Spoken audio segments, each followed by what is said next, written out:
In this video, we talk about overcoming frustration as we get better at West Coast Swing.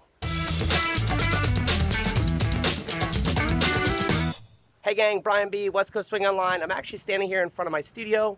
I'm in between lessons, so this is a very casual video as I sit on my bench right here in front of the studio. I just got an email from one of the subscribers, and they were frustrated with getting better at West Coast Swing, and they had two sets of questions. One was technical, and I'll actually do a video on that later, but the other was, he asked about the journey that a lot of professional dancers go on as they get better over their career, and specifically, what are some check marks and how will it feel along the way? Here's the best piece of advice I can give.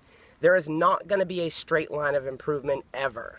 It is definitely going to look more like this as we get better. It will improve, but it's not going to be a straight line. So tomorrow isn't necessarily going to be better today. So if you can make peace with the fact that you are definitely going to have times where you dig into a technique or a concept, you're going to get better at it, you're going to feel like you've mastered it, and then you're going to come in one day and you're going to not feel like you've got it.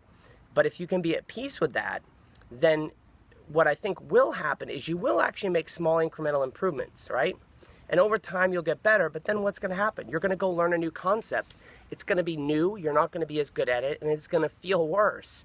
And if you can make peace with that process, I think that's the process of you dig into a concept, you get better at it, but as you learn the next concept, you're not as good at that. But you're going to build that, and it's going to happen, and this is going to happen as we climb through the process of getting better.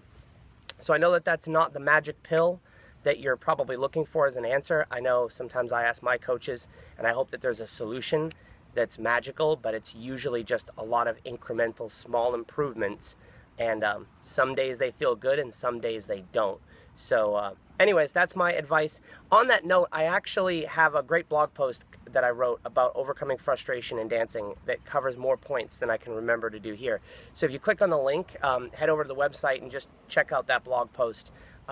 If this is something that's kind of plagued you, that post has a good handful of tidbits that are useful in moving along with your dancing. So hey, one more thing before I forget.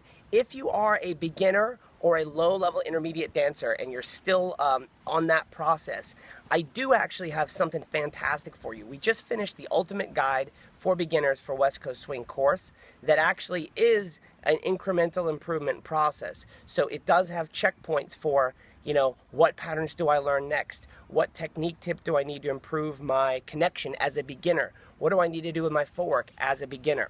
Obviously, spins and turns. There's tons of things that I can worry about, but as a beginner, what should I do? So if you guys are interested in that, we just finished the course. You can click and take a peek at it up in the corner, whatever corner the link is in, and it is called the Ultimate Guide for Beginners for West Coast Swing, and if you're in that beginner, low, intermediate phase, it is going to be the best resource that you can use. So check it out. Now back to our regularly scheduled program.